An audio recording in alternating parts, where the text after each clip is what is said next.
All right. All right, looks like we are good.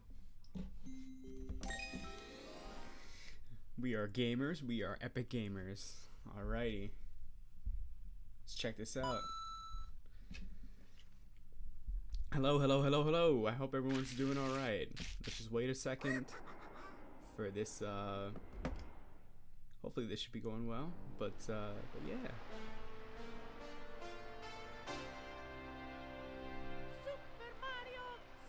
Alright, let me check.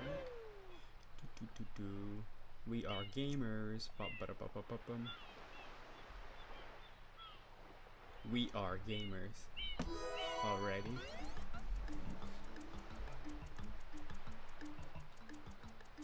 Let me just make sure that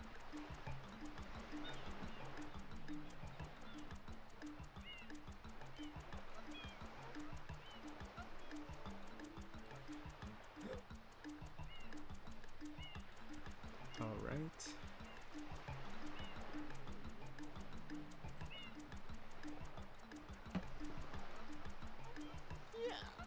For some reason I'm able to see it.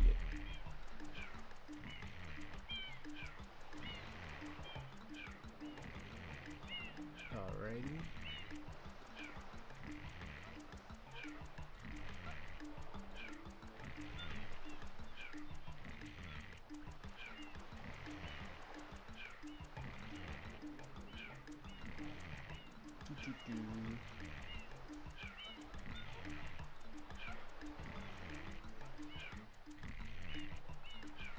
For some reason this is not working. Oh, there we go.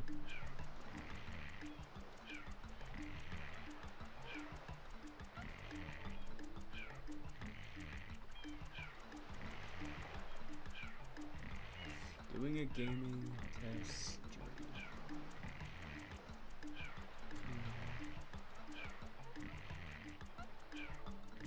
Come chill, wanna vibe with Snoop.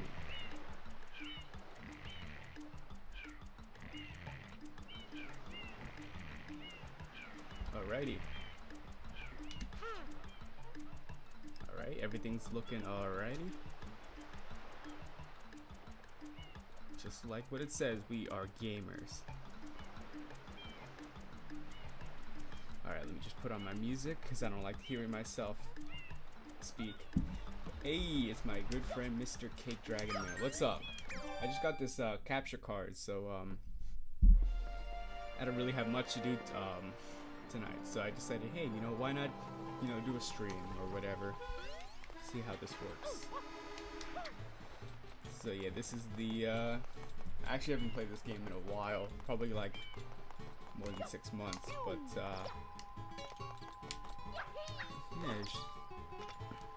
yeah, I just haven't been uploading videos at all. I've been on Twitter because Twitter is easy to use. It's also just like Twitter is something fun that I like to do like on my free time when I'm not doing university stuff. So yeah, no, this is I just got a new capture card. Got a new capture card, and hopefully it's hopefully you guys think it's nice. I got it for Black Friday. It was just like it was on sale, so I was like, you know what, I'll get it. Oops. Yeah, it's been a while since I played this game. I'm just playing on the Switch version.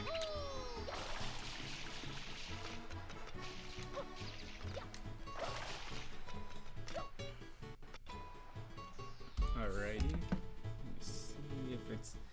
Yeah, everything's going pretty well actually. They're only like 100 frames drop, but it's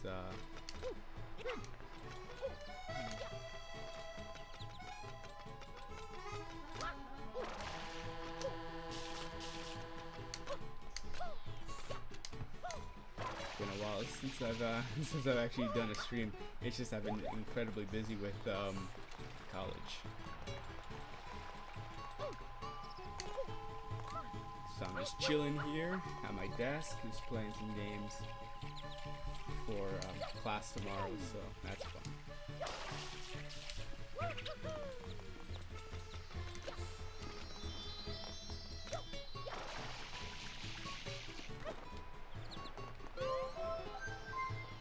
really windy. I don't know if you guys can hear that. I don't know, because my mic is a bit of a wild card.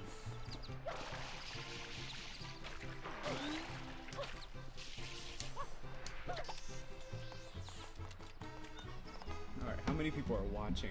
I want to check.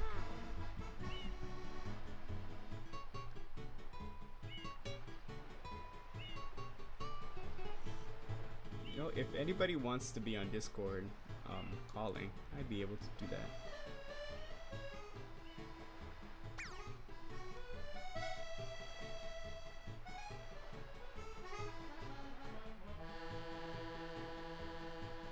Come here now.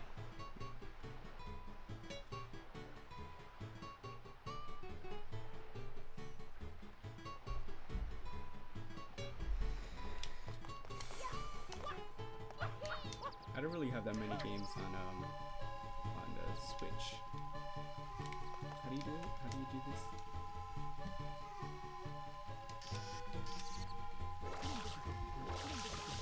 Oh, it's like this. Alright. Oh, I've already done all the levels here. It's been a while since I played this game, so.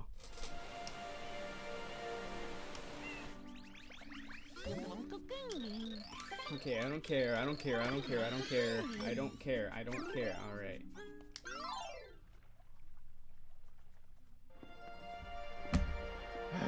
Alrighty.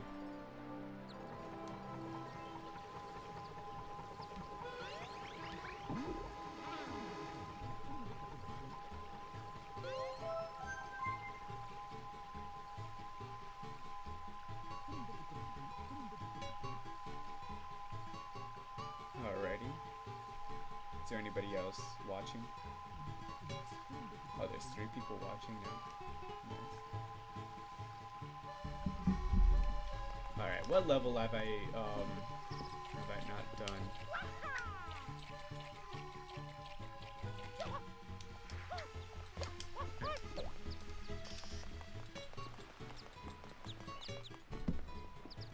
I should probably move this little character. It's probably to the opposite side, I think.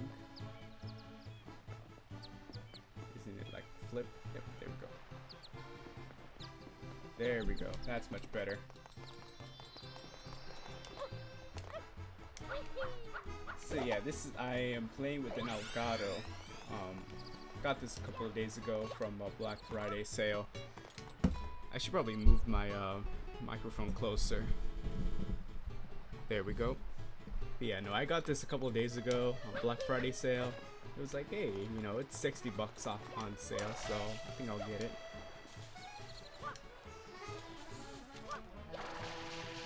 But yeah, I'm just taking a break just from the amount of schoolwork that I've been doing with classes. But yeah, no, we you know, finals coming up and that kind of thing, and it's a pain, really. I can't believe I'm already in my sophomore year. My first semester in my sophomore year. Still feels like I'm in my my freshman year. Oh, whatever. Time goes by fast, I guess. What version of Mario Sunshine is this? This is the one on the Nintendo Switch, because my brother got this like last year from that what is it that called that Mario All Stars 3D or whatever. I remember when I would try to do streams. Also, your mic is only playing from the left side. Oh, really? That's weird. Maybe it's something with the Oh, there we go. Alright, is that good? And Brett, appreciate you for pointing that out. I recently 100% the Switch version. Some of this game is really hard. The most annoying part is the I guess it's like when like they take away the flood thing and you're forced to like do these platforming things, but it's like it's such a pain. It's such a pain in the butt. Still the same. Alright, let me just unplug my my thing. Hold on.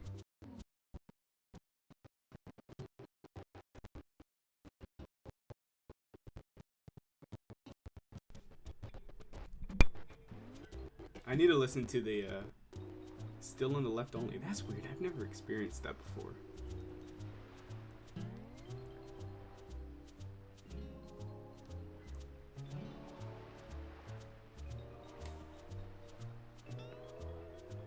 Oh, the game noise.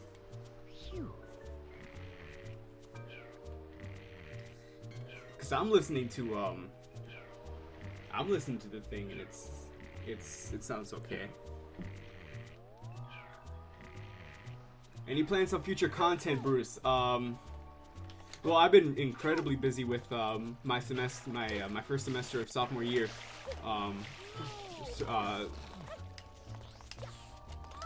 No, I forgot what I was about to say. Is it good now, by the way? I hope it's okay now. I hope the sound is not weird. So the game is playing on both sides. The mic isn't. I don't know. Maybe it's Maybe it's you. I don't know. Cause I heard the VOD and it sounds okay. Maybe let me just listen one last time. Yeah, it sounds okay. Yeah, it sounds okay. I don't know what. Maybe it's something with your audio thing. I don't know.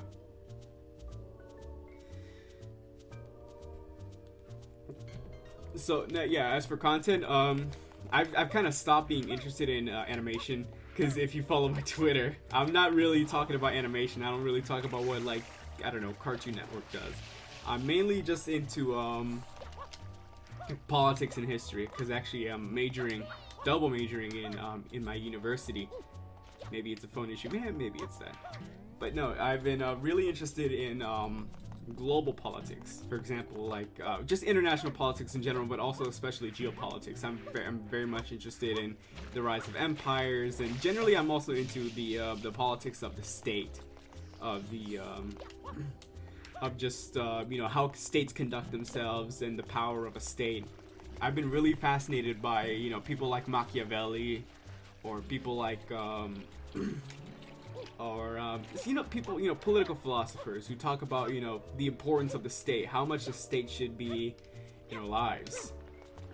But no, yeah, no. But as for content, I've been really wanting to get into Latin politics, making videos about Latin politics. Like, for example, my family is from the country of El Salvador, so they have a lot of interesting things to say. There's a lot of interesting stuff over there with their president Nayib Bukele, who's made a bit of a name for himself because, you know, of his country's decision to implement Bitcoin.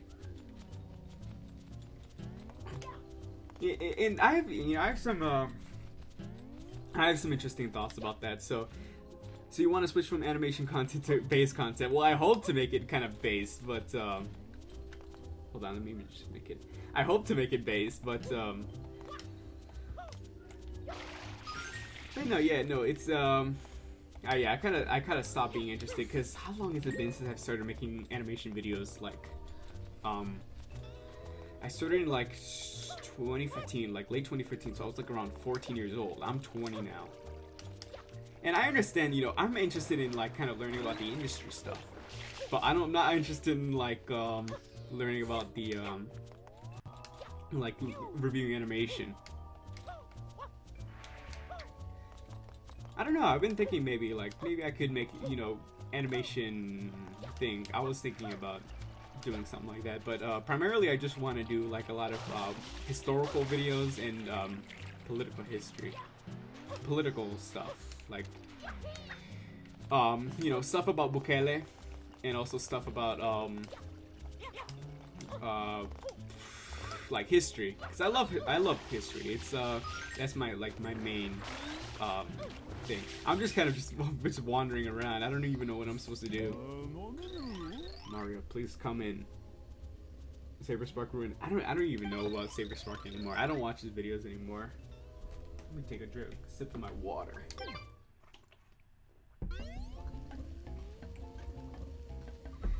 But nope, primarily I've just been focused on. I don't like making reviews anymore. That's why I became an editor. Yeah, that's good to hear. Glad to hear that. Okay, I don't even know what. I think some stuff on Salvadoran history would be cool. Yeah, I think so.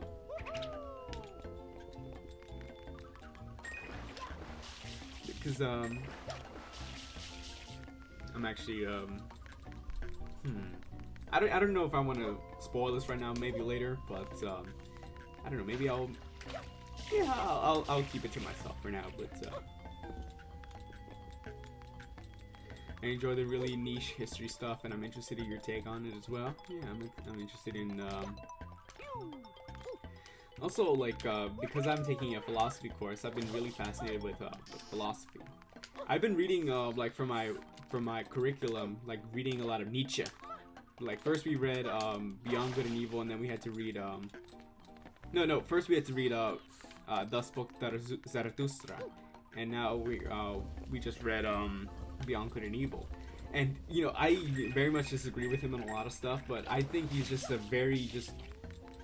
he's a very I don't even know how to describe him. He's just very provocative.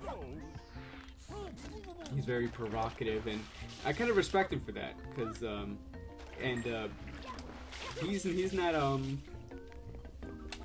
he's willing to you know, argue for things that I never thought, like, I was like, oh, that's interesting, because when I first heard about Nietzsche, I thought it was just about like because I really like, you know, even though, you know, he and I disagree on some things, I do like Bronze Age Pervert. I haven't read Bronze Age Mindset yet, but I should, because I do want to get into I do want to, you know, I heard people say, oh, you can't be a Catholic and listen to, you know, Bronze Age Pervert, but it's like, I think, you know, and even Nietzsche said this, is that you know, you gotta, you know, just take you gotta listen to different perspectives, you know, that are even counter to yours. Because I feel that, you know, in order to be a good thinker and a good philosopher, you need to listen to facts and to listen to ideas that are pretty much just like taboo, or things that kind of go against your background or your biases. Very much so. I don't know. I know that Bronze Age Pervert and I were mutuals before he got deleted, suspended off Twitter. But I do want to actually listen, like, just hear him out, you know, with his book, A Bronze Age Mindset. Okay, I don't even know what I'm supposed to do. I'm getting bored of this. I don't even know what I'm supposed to do. Am I supposed to get like a pineapple or something? I'm just listening to some music right now while I'm.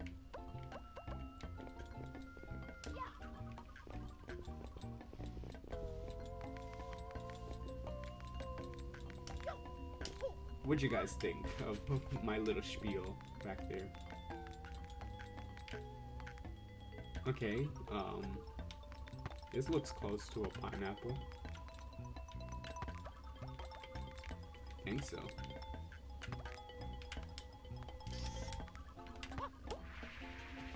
Okay, where are the pineapples?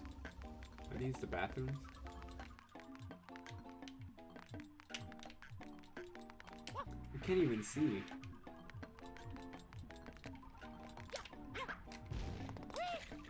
Whoa, what was that?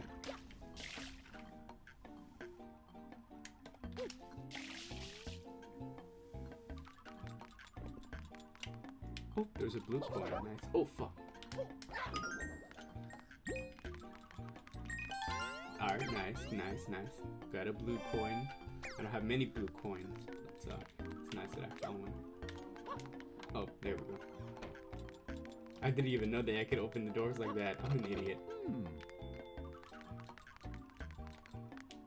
Also, I'm playing with the GameCube controller, so if you hear any, like, fidgeting in the background, I apologize, because the GameCube controller is really just a noisy thing. It's really noisy. Alright, none of these doors are open.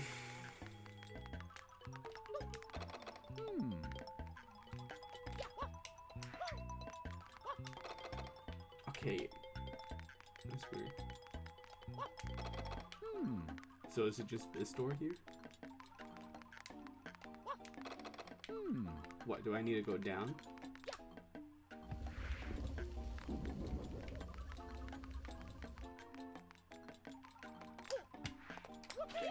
Oh. Is there somebody here? Get a really creepy vibe from this weird painting. I can't even see it. Can I jump into it? Do I have to like spray it? I don't know. Who knows?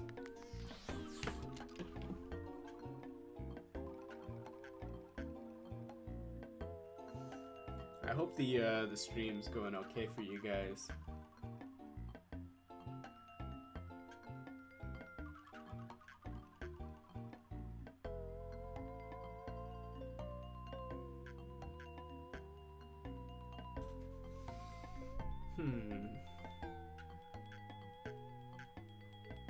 Nobody I can really call with. Welcome back after a year. Yes, it has been a year.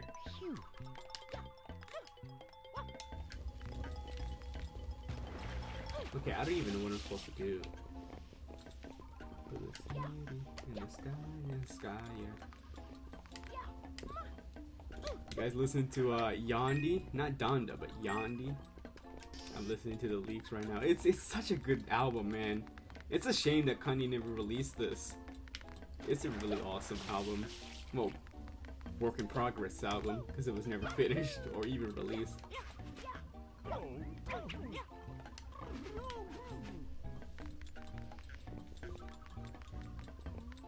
Okay, I seriously don't even know what to do.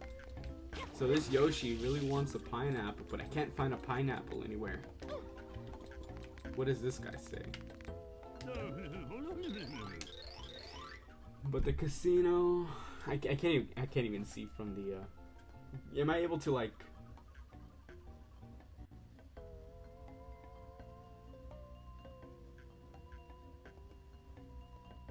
Whoops. There we go. But the casino is not open for business quite yet. Maybe if I just make it smaller, or maybe if I put it over here. Yeah, I think so. I think that would be good. Wait, so what does this guy say? I didn't even see it. My apologies, but the casino is not open for business quite yet. Alright, what do I even do now? What's this mission even called? Mysterious Hotel Delfino. Blah, blah, blah, blah.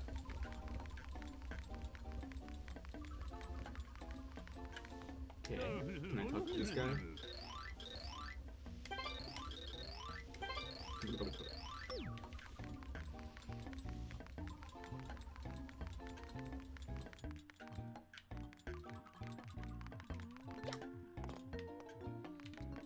Maybe if like, okay, maybe it's just. Okay, I don't even know what to do. This game's confusing. What does this chick say? Yeah, what are you doing in here? The men's room is on the other side.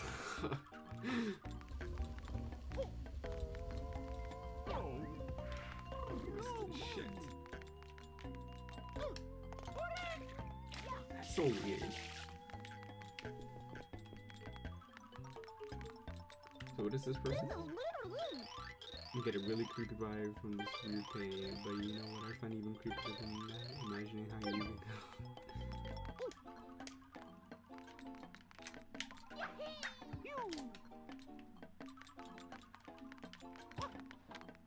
Okay, I seriously don't even know what to do.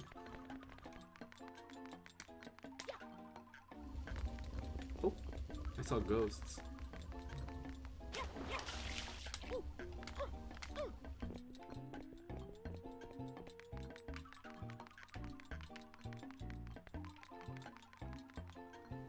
Hold on, let's see something.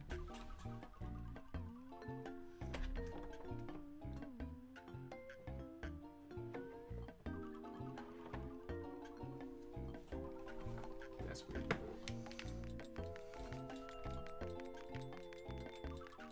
I swear I saw some like fucking. Okay, let me check on the stream real quick just to make sure if it's okay.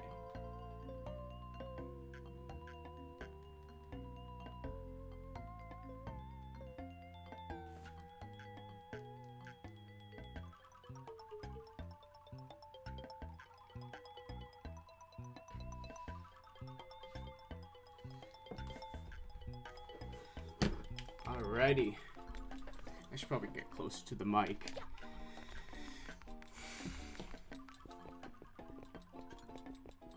there's a bigger upstairs here.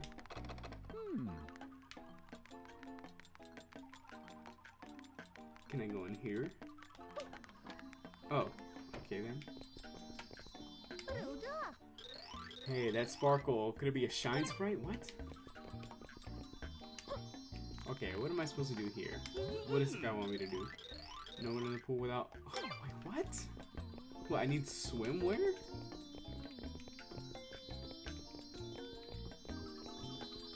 Where am I supposed to get that?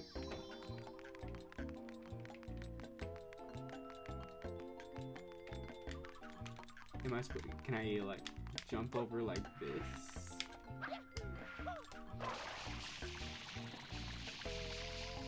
Damn it. I can't. And I'm assuming all these doors are locked.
Alrighty. Alrighty.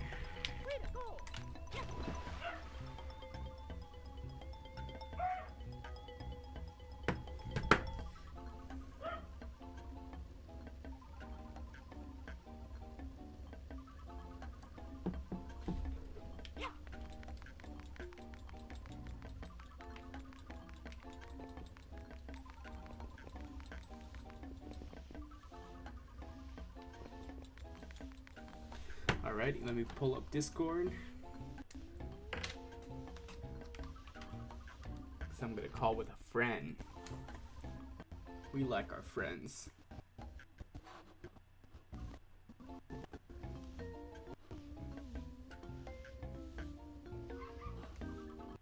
Alrighty.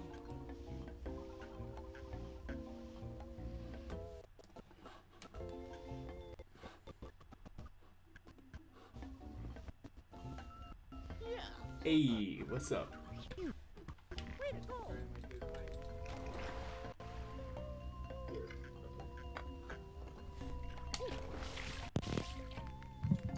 What's up, bro? Is this better or? Yeah, it's better. Alright. Let me just... Yeah, I'm just doing a stream right now. I'm actually doing a test stream because I just got a capture card and it's pretty cool. Oh, really? That's cool. Yeah, I got it on sale for Black Friday, so it's like 120 bucks, so... Oh my god, I never show you one thing. Let me show you one thing. Alright, what's up? Alright.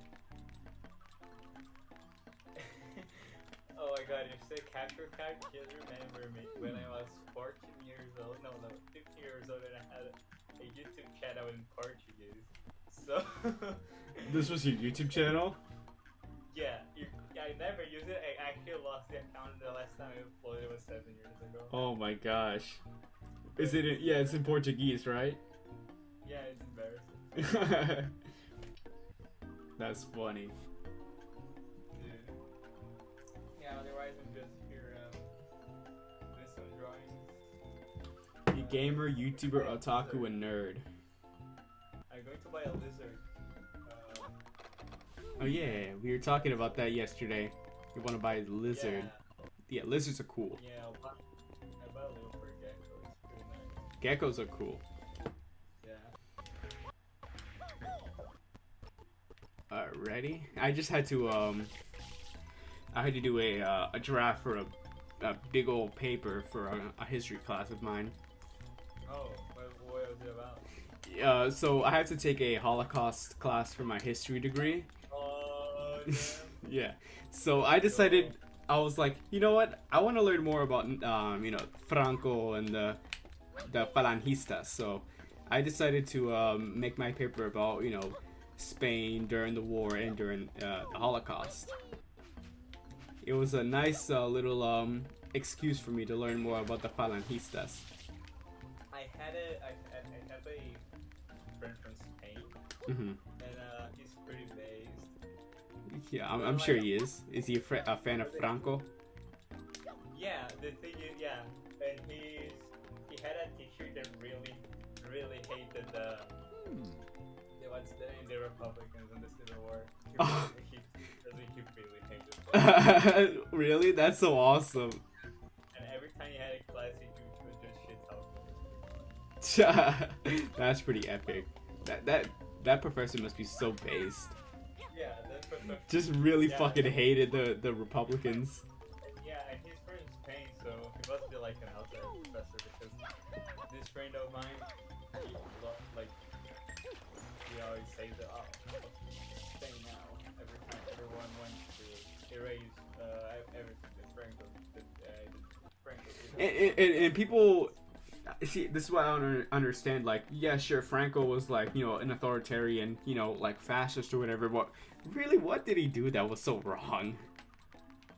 And it's like, you compare like, modern Spain now, where the, high unemployment and it's literally, less powerful than Greece and this kind of thing, high debt to GDP ratio, and it's like, you compare that to Franco, it's like one of the largest growing economies in all of Europe, in the middle of the 20th century, Yeah, but he was kind of like evil, and he were like. Oh, but he was a Catholic. Oh, he's a dirty Catholic. All those reactionary Catholics and monarchists. He wore a coat that was kind of like scary with like some stars, and he held a gun, and I'm pretty sure that's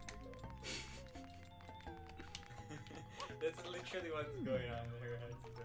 Yeah. Compare Spain now, and it's like. Yeah, but like. I wish Salazar had done the same thing that Franco did of restoring the monarchy back to Portugal. Yeah. But he didn't do it. Yeah, how long was Salazar in control? It was like around the same time as Franco. He was very insanely good with finances, for example. Portugal was like in a fucking shithole in finances before he came in like 5 months he like remade all the finances of the country, and it was pretty fucking insane. Yeah. I have a partner that he says that even he acknowledges that he fucking finances. He literally just overhauled the entire financial of the country in like 6 months. Yeah.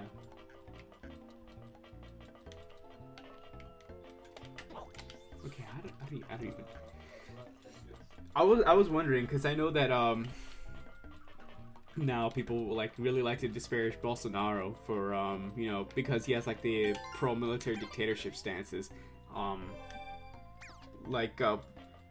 you just lay to me like what exactly was so bad about the military dictatorship? It was nothing. Literally nothing. It's literally nothing when you talk about it. Because it was not a democracy. It's literally the whole argument, and it literally stopped there.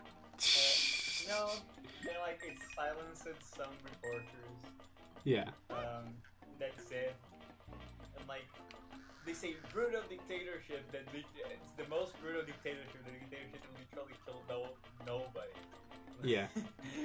I mean, to be honest, would you rather have, just like a authoritarian military dictatorship, or have like, the gangs running everything? Yeah, because I know Brazil has, one of the largest, murder rates in the entire world. Yeah, even if the gangs aren't running anything here, they just a lot of crime, Yeah, just a lot of dysfunction. Before the military dictatorship, people feel Brazil was poor, military was not violent. Mm. That's why people call them real life. Yeah. Before like the dictatorship ended, Brazil was poor. Brazil was not violent. Mm-hmm. During the military dictatorship, it was just like people could leave the doors of their houses like a line. Yeah. Go out. Yeah, I bet. People wouldn't have the fucking walls in their homes that they have now. Like, that's, Yeah, and the same could be said about El Salvador. Ever since, I'm sure. I mean, obviously, I haven't lived in El Salvador, or even, albeit even lived in El Salvador during the '70s. But, even there was attacks, of political assassinations and things of that sort. But you didn't have Mara Salvatrucha or Barrio 18 running around committing crimes. It was poor, and in some parts it was violent, but also it was just like really wasn't. It was poor. It was poor. Like the like my family's from Soyapango, and it was like pretty poor, but yeah, the favelas here, they were poor, but during the military dictatorship, they were not like really violent. Mm-hmm. As like not like now, it was like a poor slums, for example. Yeah. But then there was like in Rio de Janeiro, like when the military dictatorship was like, because it not stopped from day to night. It was like a slow process. So okay, like there was like a time of like 5 years that they allowed people to like governors, for example, for states. Yeah. And they elected a guy who was called fucking not remember his name, but he basically said that I would just not allow the police to go up the hills. That's what we call the hills.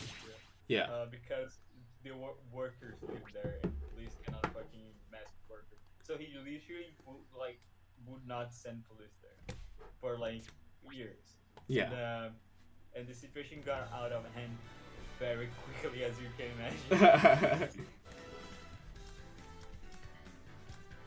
Yeah, I'm playing Smash Brothers right now. It's I got bored of Smarter Sunshine, but I'm using my Nintendo Switch. Maybe next time I could use my Xbox, so I can play GTA on here. I had one of the only 3DS capture cards in the Sunshine. How much did you pay for that?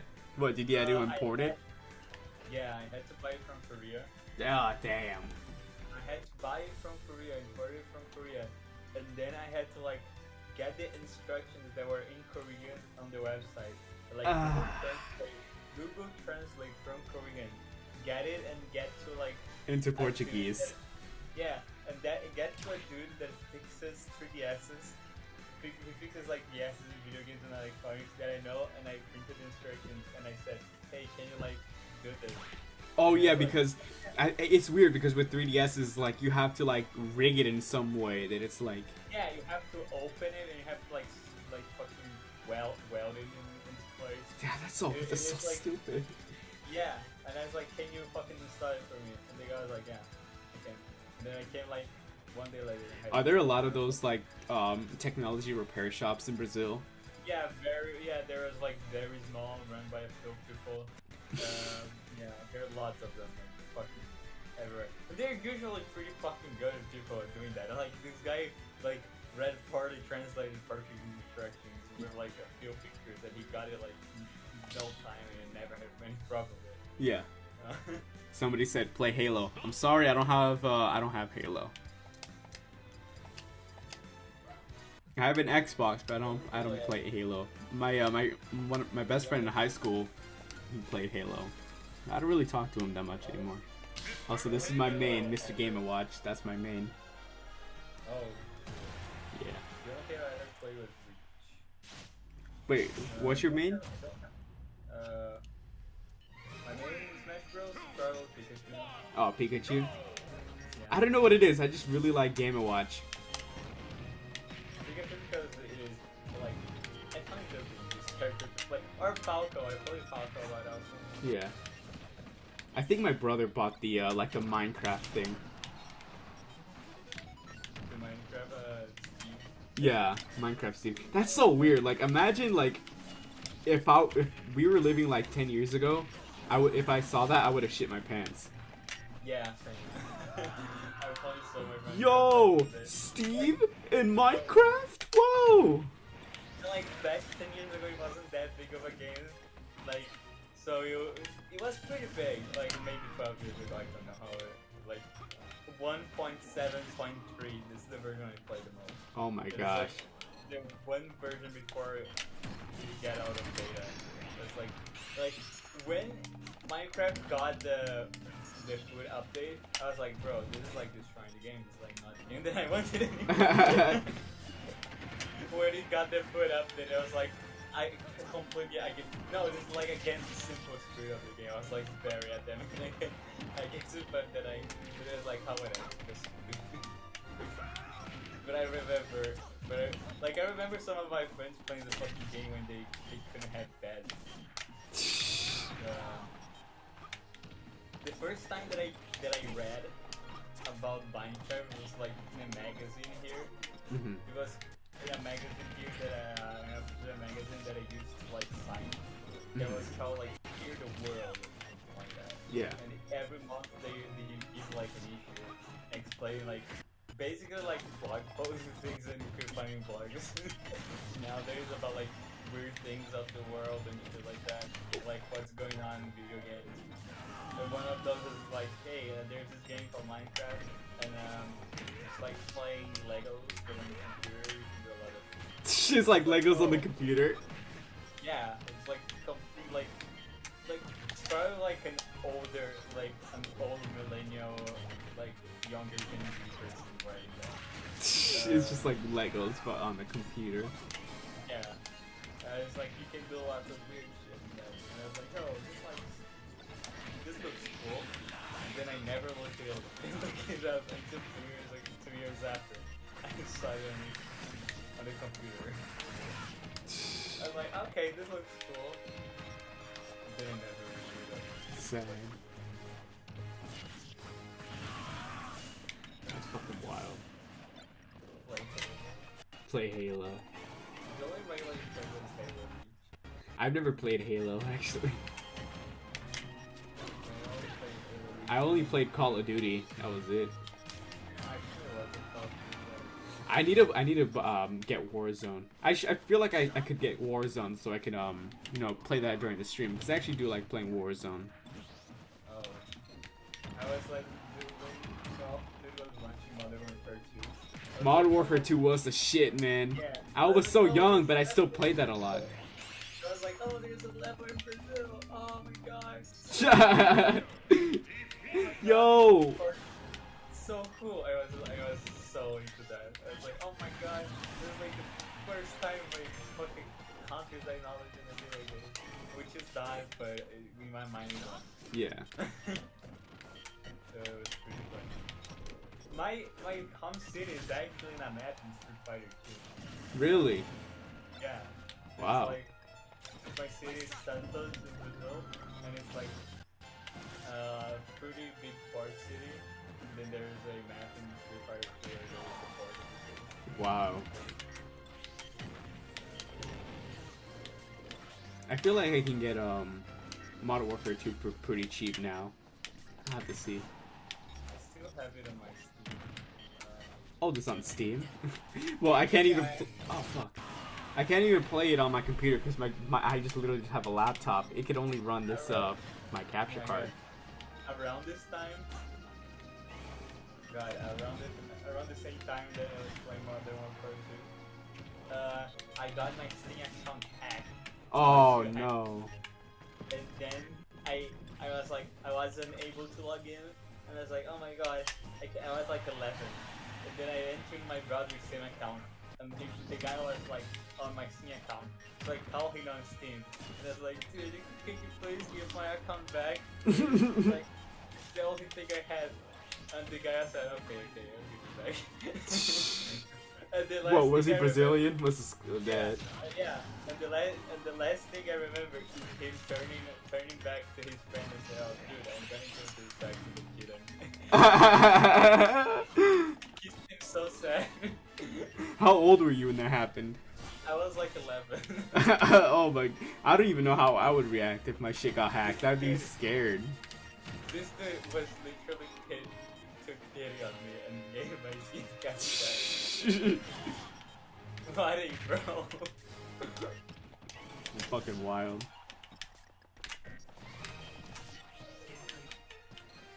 I'm just playing some Smash Brothers right now. I wish I could play with like people online, but unfortunately I don't have the internet thing and I have to pay for it. You played the Pokemon MOBA. Pokemon Mobile?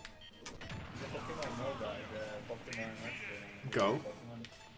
No, the other one, the Battle Arena. I've never heard of that one. You didn't use that? I didn't know that. Oh, really? What's the name of the game? I think it's free. Pokemon Unite. I've actually never heard of it. No, never. I don't play Pokemon. It's free now. You can Pokemon download it Unite. if you want. It's a battle game of Pokemon. Pretty cool. Okay. Yeah. Free to play multiplayer online battle arena video game. Blah blah blah.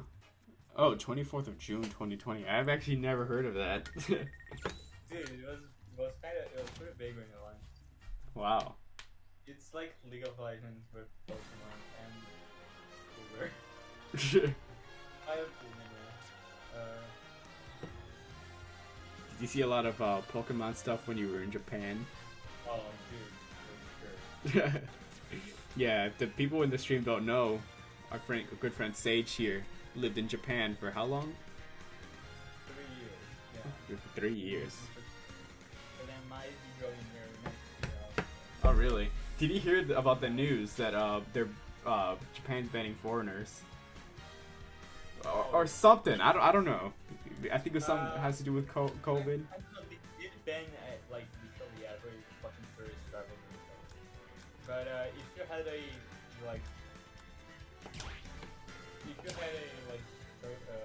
student visa, you could still come. Oh, really? Yeah, I remember some of my friends, but like the universities, like they were very hands-free with like.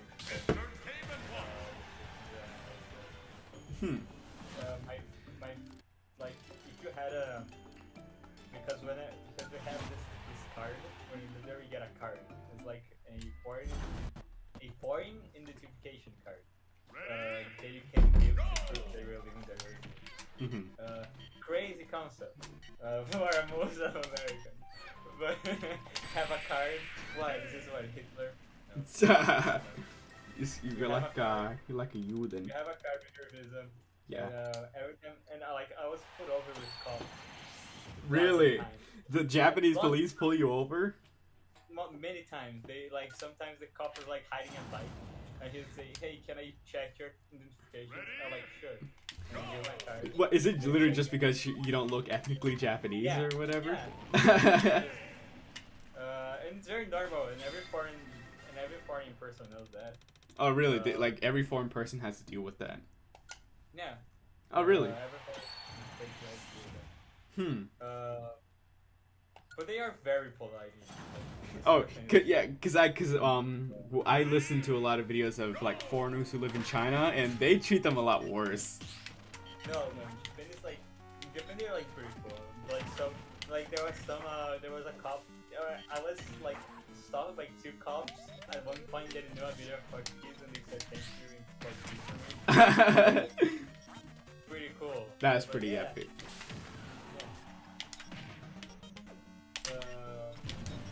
I don't know, maybe for the people that I do worse than I do. Brown people. Yeah, I had to put some Indians against the dice. Oh, really?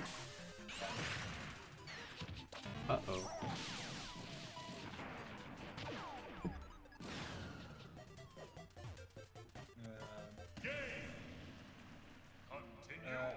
Yeah, and usually it mostly happened when I was coming back from work at night, and then they'd stop me.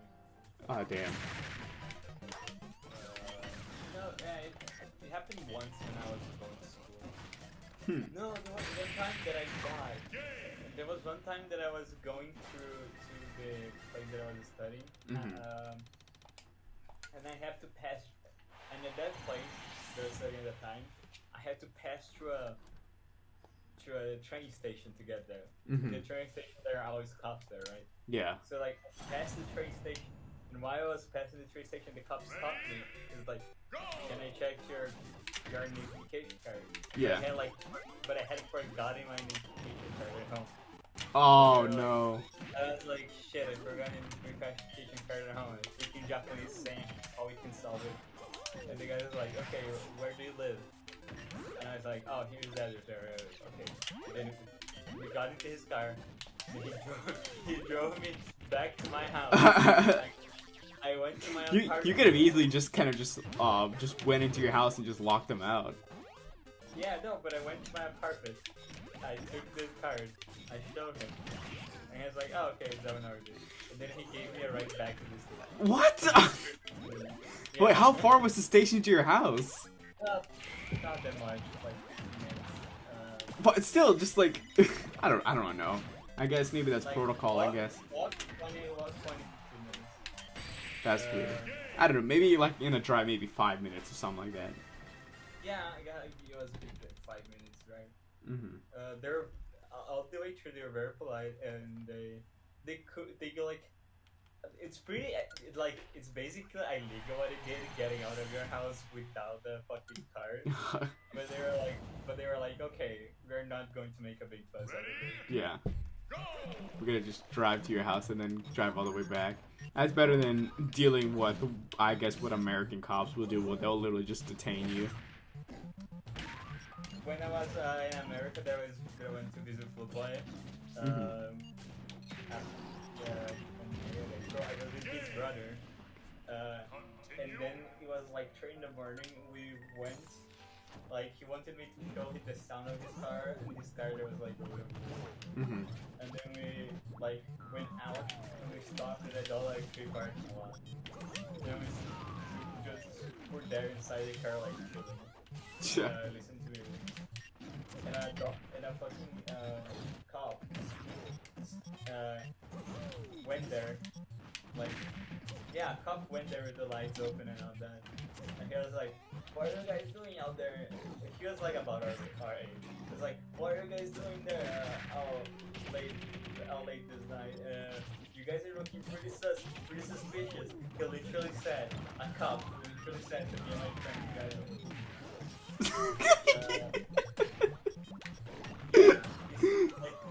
I did it on purpose. I'm 100%. It would have been funny if he said "sussy baka." Because he was like, just being very chill about like everything. We're not doing anything wrong. We're just checking if we're doing anything wrong, like marijuana or something. But no, he was just saying you guys are pretty sus. Looking pretty sus. Well, I'm sure this was like, yeah, because you left Japan. This was after Among Us got popular, so you probably just like, yeah, I'll just say this fucking Among Us thing. Right after that. Fucking and that's cops. Like, dude, Just shoot me. Please kneel on my neck. Kneel on my neck, please. Please, dude, I can't handle this. Yeah. I'd rather you to have shot me right now than to have to hear this. I'd rather you just kneel on my neck than just use Among Us. Yeah. It reminds me of, I don't know if you've seen this, but there's like like on this account, like Cursed Protestant Nonsense, there's like this like American mass. Yeah, there was like this mass, or like this pastor saying like the living God is among us, and he uses like the I saw that. He's among us. the living God is among us. He's among us. It's so bad. That's so funny. It's American Protestants are like the weirdest thing in the world. People make fun of Catholic masses while having their mass be like that. Yeah. Like, you fucking believe it. Yeah. Like, even if I guess it's just because I'm a Catholic, so I guess we have, you know, we're a little bit more strict on what we can do for mass. Yeah. Like, even if the new order mass is kind of like weird, and like more control. Yeah, it's, I'm Catholic, you know, but I just kind of attended, you know, masses from my local community. I really don't know the difference between like. I know also. But for what I visited another one. I went to what they call it a Trinity Mass. Mm-hmm. Though I do really like visiting Latin Mass, even though I don't understand Latin. but I do like the ceremony of it. I guess just because it just feels a little bit more formal. I know that that's not the intention, obviously, but it just feels much more like respectful than any other kind of mass. Yeah. I think the new mass has its place, but I would like to have the other ones to have like if every church could have both options attend to the Yeah, that would be nice. yeah. But no, it's just like I just kind of just go to my local Catholic, because I don't really know like the difference between like the Nordis Orvo or the SSPX. I think that's the society of like Saint Pius, I think, or Yeah, Pope but, Pius. Yeah, but like Novazord is a weird term that is not like church accurate because there's no because apart from church there is no new order like it's Mhm. always been the same church and I Yeah. but the yeah the SSPX is usually the one who will try to offer the Latin Mass for people who still want to have it because like the Latin Mass is for like $8 Mass for the Catholic Church. Yeah, but not a lot of people go to the Latin Mass because I compare like the usual Mass to the Latin Mass, and not a lot of people go to the. I guess just because people just don't understand Latin, which I understand. I don't even understand Because Latin. it's like not the main one also. Yeah, it's also not the yeah, it's the big thing. Cause, like the mass has been like in Latin for like hundreds of years, and then people didn't go to Latin, and then never stopped anyone from knowing it. Yeah. So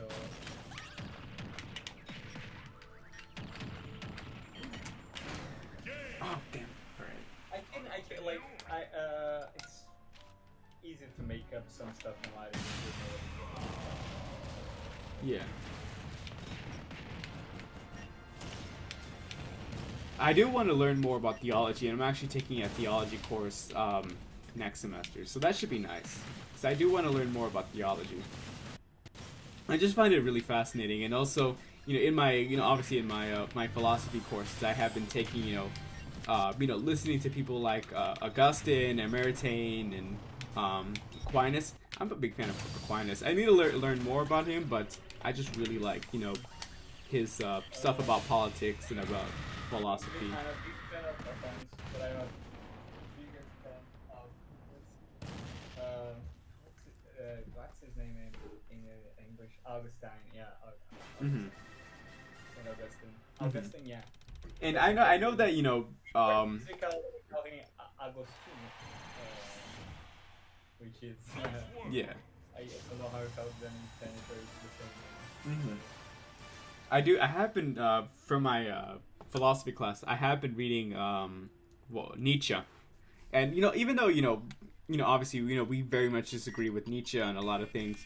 I genuinely find his philosophy just fascinating. He's just a very fascinating thinker. There is a bit of criticism Hmm.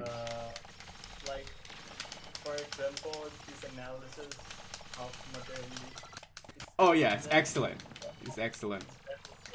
Yeah, the last man, for example. Oh yeah, no, absolutely. Because that was the most profound thing about when I learned about that in The Spoke.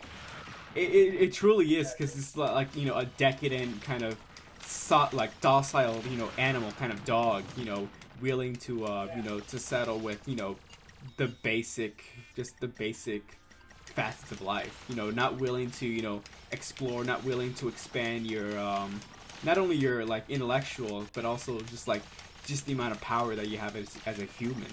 You're He attributes that to Christianity, but I feel like really, I think it's more self-correct. yeah.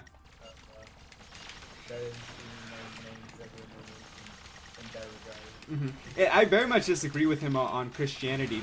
And I understand, when it came to like in the beginning of Thus Spoke, for example, you have Zarathustra. No, you have that crazy guy saying, he's in the town square and he's saying to everybody, God is dead, God is dead, and people think he's crazy, but he says, God is dead and we are the murderers. How are we going to I forgot exactly the exact quote, but it was like, how can we handle, in our minds, the fact that we have killed God? And it was so fascinating because it was like, even though that Nietzsche is not Christian in any way, he still very much believed that, Christianity and religion in general was like, something that kept people sane, something that kept people, you know, kept people, I guess, continued in this, in their, I guess, in their moral crusades. One particular thing that I think Goldberg expanded a lot Mhm. on and like gave a lot of insight in this line of questions is that Goldberg said that it is pretty much impossible to see anything as the dominant, like the main cultural tradition in nowadays society, which is basically like this progressivism. Yeah, Uh, and especially like when it comes to culture, because when I think of like France, for example, they're national heroes. People like Napoleon Bonaparte or Joan of Arc, or even people like a lot of their famous thinkers like Voltaire or whatever. I know that people don't like Voltaire, but still, it's just like you have all these people who focused on the French and people who fought for the French, but really, I mean, like for yeah, example, in like America, like who are our heroes? Like, oh, like Superman, that's our national hero. yeah, but like there's a very like fun irony because in that thing, uh, because Superman has more prestige nowadays than fucking Joanna Dark, for example, Oh in yeah, the main coach. Because we live in an American empire. yeah, French, the globalist American empire, yeah, the gay. France, France was basically everyone was sold this idea that if they joined this globalist program, they would be treated as equals. But France, that before this had like a intellectual culture of its own, Yeah, they always have had. It's now completely devoid of any intellectual institution that really fucking matters. yeah, Yeah. So it's like a very irony when you try to join the beast, this kind of devours you. yeah. In a way. Hmm.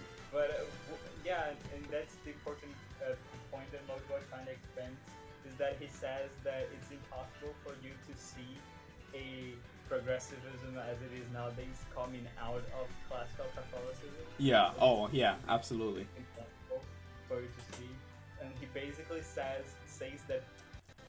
that progressivism is a Protestant heresy. Hmm.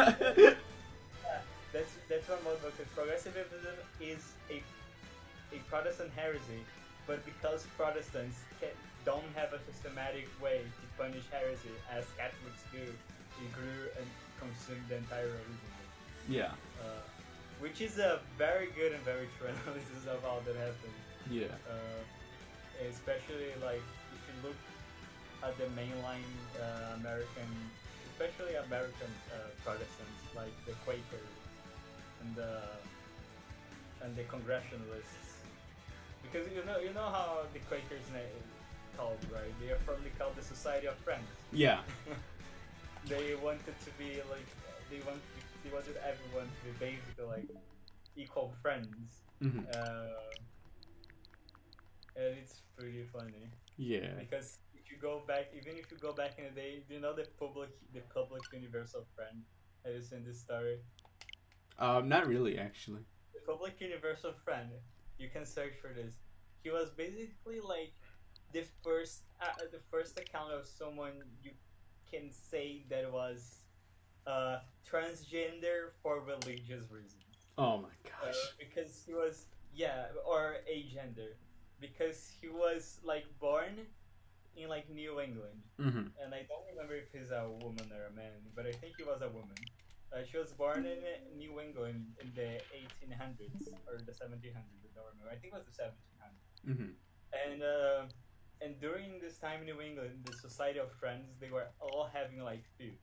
They're all having like a bunch of heated religious debates, and she was like, "No, I'm here to serve all Quakers, all friends. Yeah. So I am the public universal friend." And she declared her that she was everybody's friend, and she was a genderless entity. She was very liked by the Quakers because of that. Yeah. Uh, which is very weird that the same people that founded Harvard are the people who became the, the first transgender person in the past, and they're now the people who like transgender nowadays. It's pretty weird. Yeah. It's a, it's a pretty astounding coincidence, and if you know history, coincidences really can ring a very like weird bell for you. Yeah. That maybe the same guys are in charge of the both of things. It's like, isn't it weird that the Praetorian? Isn't it weird that like every time that there is like an emperor that the Praetorian Guard doesn't like, the emperor just like died in 6 months. Yeah. Hey, Mario. But no, that was interesting. That thing about Moldbug. Like, I know Moldbug, but I've never like listened to any of his philosophy or his political takes. I should very much listen to it, but I have been but no, like I've been like wanting to listen more to like Nietzsche and also read more of Aquinas, because it's just like I think about what Nietzsche said in Beyond Good and Evil, was that in order like there's just like a one part where he talks about the bias of other philosophers, like that's a big part of his novel. Well, not novel, because novel is fiction, but that's a big part of his book, is that excuse me, is that a lot of these philosophers have had bias in their judgments, and therefore that's kind of made them made their philosophies just really just bad on the spot. And he says that one thing that a philosopher has to do in order to to become more fleshed out and more intelligent in this kind of thing is to learn facts that are uncomfortable, learn facts that are that are somewhat dangerous, because in order to be a good thinker, like there's like kind of like a hierarchy of this kind of thinkers that somebody could be. And the best kind of thinkers are people that can handle information that is considered dangerous or dissident or things of that sort. Yeah, and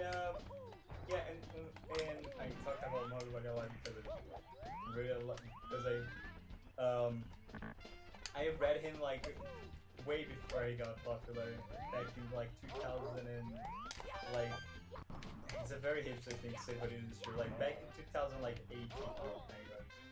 like reading him when there was like no videos about him, he was nowhere in the internet.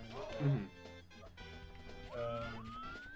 And I never thought he was going to get it, like even slightly popular. It's like, this is just like 2 new ones to get even slightly popular. It's just 2 out there. Yeah. Like I was kind of black till like, this is true, but like people will just not become popular in this life. That's my thing. Yeah. But this right for me is a pretty wide field that it kind of became very popular. Mm-hmm. At least within the right people. Yeah. That's what you want. The right people with you. Yeah, absolutely. Not the Untersmensch.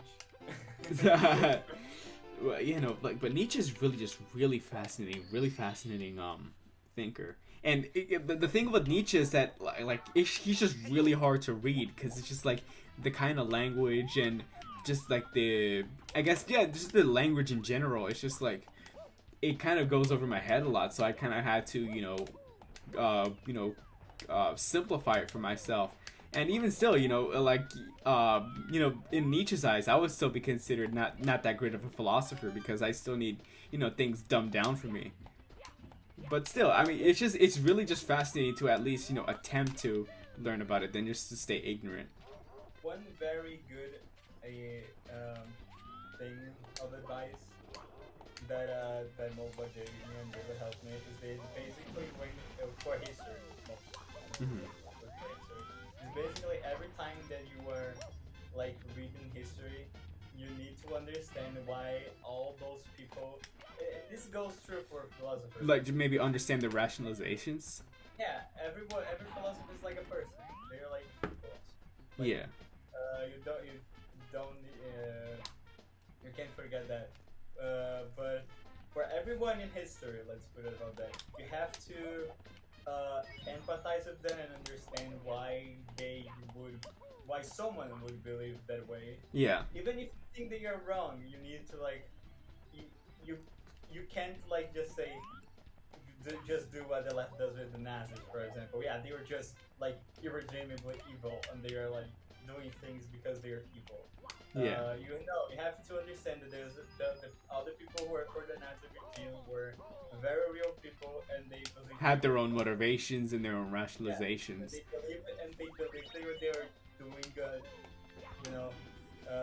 And you have to like, and if you can't do that for anything, you shouldn't be doing history really. Oh yeah, absolutely, and that's actually very true because when it comes to history, there's a lot of of art like I think about like the Red Army or the Waffen SS or for example, with people will say but they committed so many crimes or whatever, but it's like for the Germans they very much wanted to fight for something bigger than themselves. They wanted maybe some of them wanted pay, maybe some of them wanted or maybe they were forced at some point, but really a lot of them had their own motivations for that. And even with like the Red Army, people will say they fought for communism, they fought for anti-religion or blah blah blah, but really no, they were fighting for their home, they were fighting for their families. If someone is doing something like that is pretty radical, you have to understand like which forces made that happen. But you cannot be like, but you have to be able to, for example, see it. Just give me 1 minute. All right.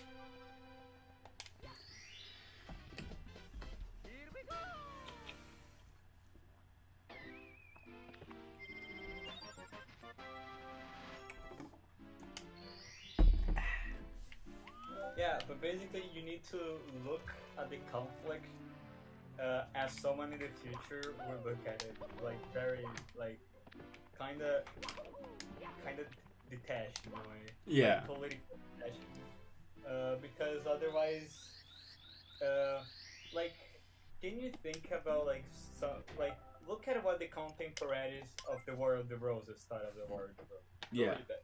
Mhm. Fucking like it's all like it's all like political bullshit of our side is like very good and their king its children and Yeah. it's all that like even things 200 years after weren't that clearly things in history take a lot of time for people to be able to look at a period of history and really understand what was going on in the period. Yeah. So it is not a surprise that people will look at like the last war, or even the war before that, and have a very clouded vision. Yeah. That's very true, actually. And it's like people will say, like, especially you have a lot of the libertarians say, how could the like, and especially I hear this from my like one of my history classes. It's like, how could people just do this? But it's like, that's just kind of like a naive view of history. People have their own motivations. The most naive view of history is that everyone in the past was That's not very wholesome 100 progressive trans rights or human rights. You gotta believe in this. You can't believe in fascism. You can't believe in that. That's the bad people. That's the bad people ideology. The worst vision is that basically like it's that vision that everyone when they are a kid at least have it once every time that they hear something radical happen in history. Is that like I'm so glad we live in these times that are like so much more rational than the times in the past. Rational. Like, yeah, so much. Yeah, everything makes so much more sense, and everything is so much more. We live in such a peaceful time, and Yeah, Um, which is a very like, even if you put like an ounce of thought that you'll understand why that happens because that's how you know. So it's obviously it's not normal. Come on. Yeah. It's not even hard to think about it. But people lose sight of how much things could be different, you know. Yeah. Especially because we have been in this for such a long time now. Nowadays, that is very hard to think of like how things could even be different. Yeah. And it's like, But I think, for example, I have like, you know, for my like, cause I'm taking a Holocaust class this semester, and there's somebody in my my course that is like, how could they think this? Blah blah blah. How? Why would they think this? That's not so wholesome. That's not God. wholesome 100 Chungus trans rights. Bausch God. moment. That's not a epic wholesome trans rights Bausch contrapoints. Yeah, very weird. Characters, yeah. Very, very weird how these people are very normal nowadays. So like this is basically the default of people. Yeah. And they would be like completely oblivious for things that we do nowadays that will strike anyone in the past as completely unnaturally insane. Yeah. Like what? What do you mean? Like you can divorce your husband? Like what? It's like unthinkable. Yeah. Oh, that's so unthinkable. What? What? Women couldn't work? What? That's crazy. Yeah, they mischaracterizations of why that happens, you know? Yeah. Why that happens, or like the implications of that. They just think that because the power is there, because it's all signaling for power, right? Oh, absolutely. Yeah. Powers nowadays are pro this, so The of powers course, back then that were anti this, they're bad. they are bad, yeah. Yeah. Because if I want to have power now, I would think that this is good. Otherwise, I will be against power, and being against power is never like bad. Yeah. It's never. If Hitler was cringe, the Holocaust would never have happened. You know? If Hitler was cringe. I love that. Yeah, if Hitler was cringe, the Holocaust wouldn't have happened. Like. Yeah. But maybe to the Germans back then, maybe he wasn't cringe. Maybe that's why he, I'm not gonna say further. Maybe he, that's why he spent 12 years in power. Maybe. Or like Franco. It's like, I hear people like talking about Franco. It's like, man, how could Franco, you know, be in charge for so long? He was in charge until the 70s, bro. That's like so long and crazy, and the Spanish people were so brainwashed. It was like maybe in Spain was a better time because, you know, if Franco wasn't doing a good job, they probably would have thrown him out, you know. Maybe he was a competent leader. Which Yeah. I don't think Adolf Hitler was that much of a competent leader because Yeah. he lost the war, and you shouldn't. And if you get in a war and you lose, for me, Yeah. because yeah, it's very dumb to get in a war that you don't know you can win. Oh yeah, no, it was like, and he didn't even have the like they were still expanding, like the Kriegsmarine, for example, was still expanding. They weren't even gonna be ready for a war until like 1949. Well, I think that Hitler could easily have won the war. Like, I think he could easily have won the war if he wanted to win the war, but I don't think wanted. Like, because the Allies. What was the Allied view of the? What's the name of the Japan, Italy, fuck that? What was the Allied view of the Axis? The Allied view of the Axis is these people want to take over the world. Yeah. But they didn't want it to take over the world. They like wanted like more land, and they wanted like an empire. Yeah. And the people who wanted to take over the world were the people who in fact took over the world. They were the Allies. Yeah. They were the people who wanted to take over the world. This is why they took over the world. Yeah. Because like the Axis was like a press release, right? Like one of the most obvious things that anybody notices is like if if, if fucking Germany attacks Russia and like Japan attacks Russia, each one for either side, Germany fucking won the war. Oh yeah, absolutely. If literally if But Japan helped with Barbarossa, that would have been different. yeah, but like they were not working like together like the Allies were. Like they did not have the same goals as the Allies. Yeah. In Had. fact, a lot of them they conflicted with each other's goals. Yeah. All the powers wanted to screw each other over. Yeah, but except the Allies, which were basically wanted to have this global homeland that we have now today. Yeah. And they got what they wanted because they won. Yeah, But if because they work Hitler together basically.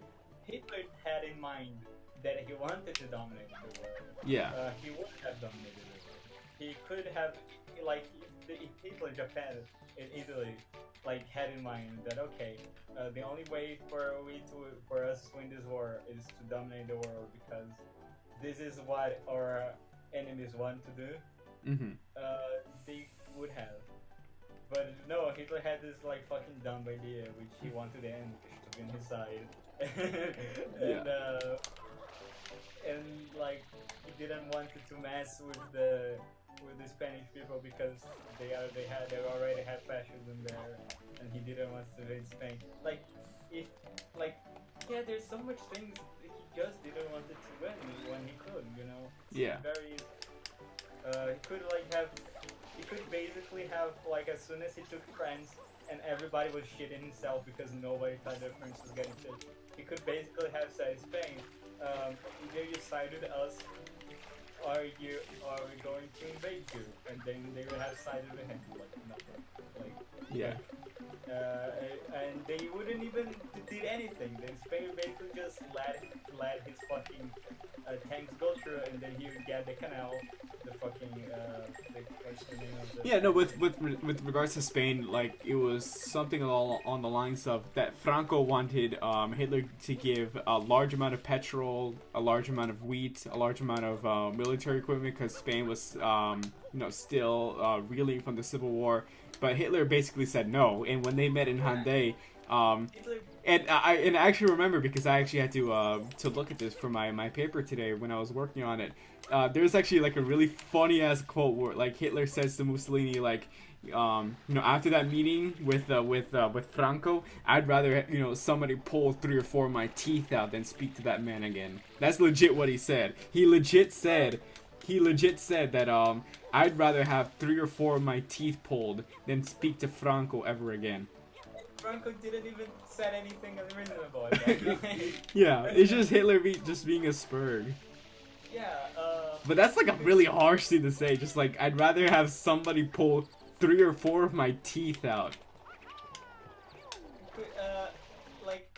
And even if Franco didn't want it, he would easily have wanted it if he did the things that he needed to do for them to want to be on the picture. So, Yeah. It would be very because Franco didn't want the United States. He didn't like anything. He liked Spain. He wanted what's better for Spain. He had to show that here the order that I want to put is better for Spain actually than the other that they want. Mm-hmm. And then it was because you're actually going to win, and that's basically it. And you're going to be on the side of the people who win. You got to sit on the table of the people who win. Yeah. But he didn't want it to win, and then he lost. If he even gets the help of Franco, even to get to just let his tanks through, he gets the fucking Mediterranean out for himself, and it's basically over. He had so many ways to win the war, and he fucked up every single way because he didn't want it to win. That's the truth. He didn't want it to win. He wanted a multicolor world.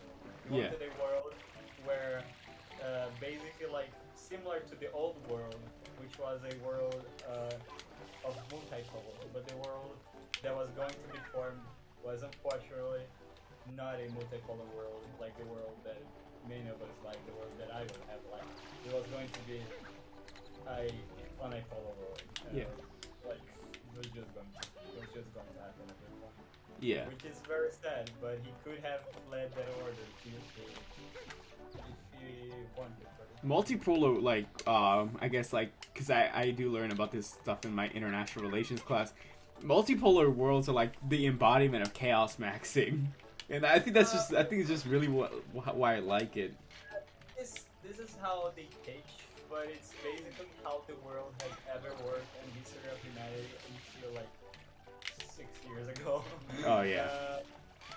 Like it has always been multipolar. There has never been a superpower that just like dominate the world culturally and monetarily, like the history of the world. Oh, yeah. Save for some periods of time, like maybe the Mongols in Asia or the Romans in ancient antiquity. Yeah. Like save for those places, like those very few occasions, there has never been something like that in the world. Yeah. It has always worked very well. The problem is that they are very afraid of, like, of course they would say that scale, like, but it's very normal for the world to be multipolar, and it's very normal for it to work like that. Yeah. They like basically an unipolar world order is just shorthand. Like, how is that different from world domination? Like. Yeah, true. How is that weird? How is that different? There's like it's the same thing. So what they're basically saying is that actually the world being dominated by the United States is pretty good. Yeah. Of course, like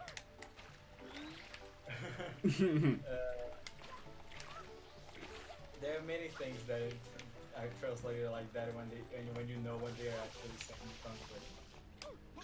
Yeah. That's one of my favorites. My favorite is provide global leadership. The United States has to provide global leadership. Yeah. How is that different from conquering the world exactly? Oh yeah, no, absolutely. It's just primarily just through soft power, and occasionally through hard power.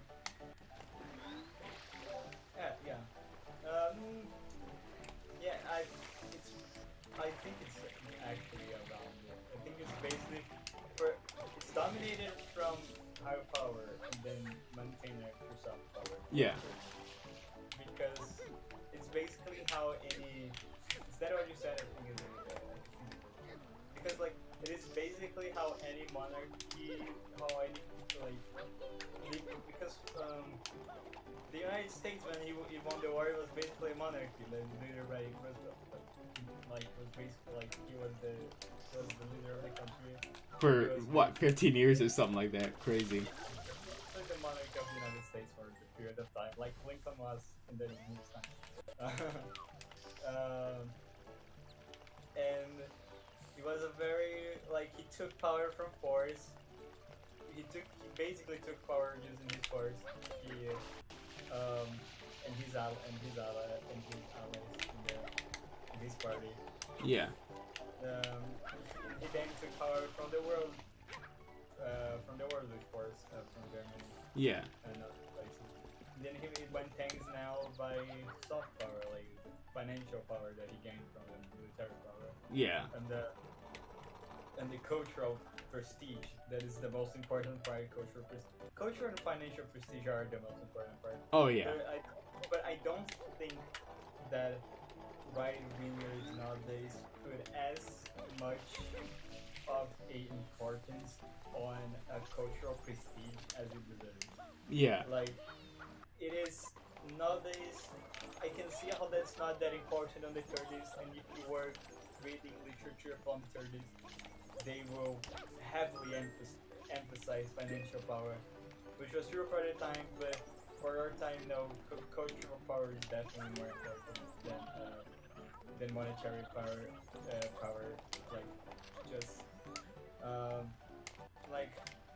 Basically the monetary power is being held by all these organizations that everybody believes they have the right to govern. Yeah. But the fucking in the Middle military isn't even important. Like the military of the United States could have like 1,000 Afghanistans all over the world, and wouldn't goddamn go. Yeah. They really just have to keep the population docile with culture.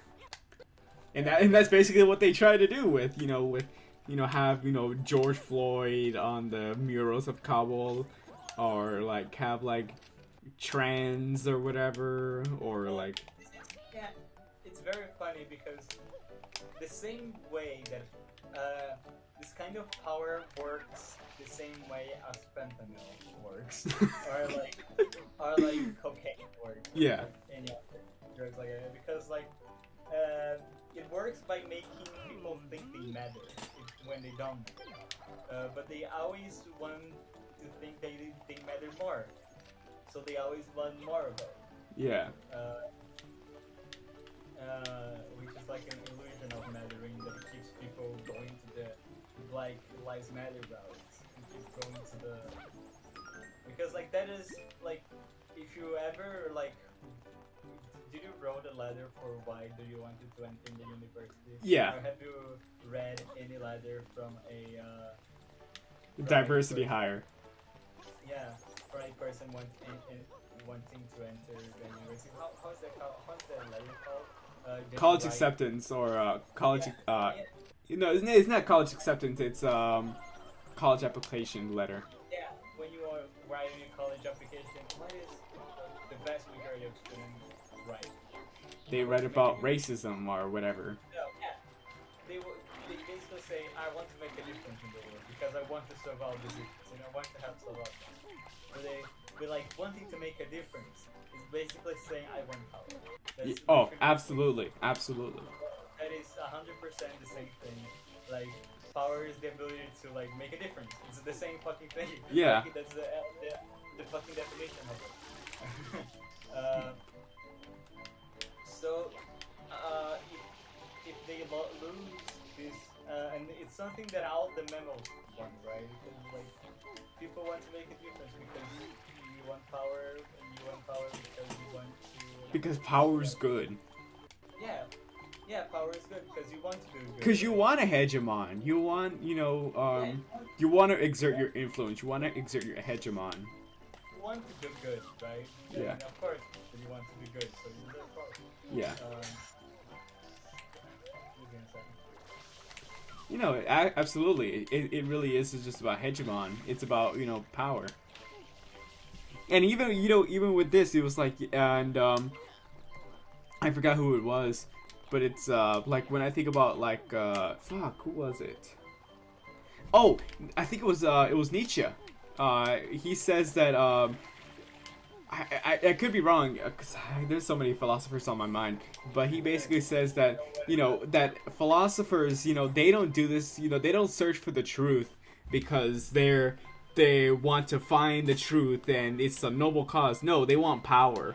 They want power in any way they can, and they don't. And he says that he basically just exposes all these like the philosophers, and that he says he like a lot of these people, like he names Descartes, for example. He says that he does like, I don't want power. I don't want to search the truth just because I want power. I want the truth because I want this noble goal or whatever.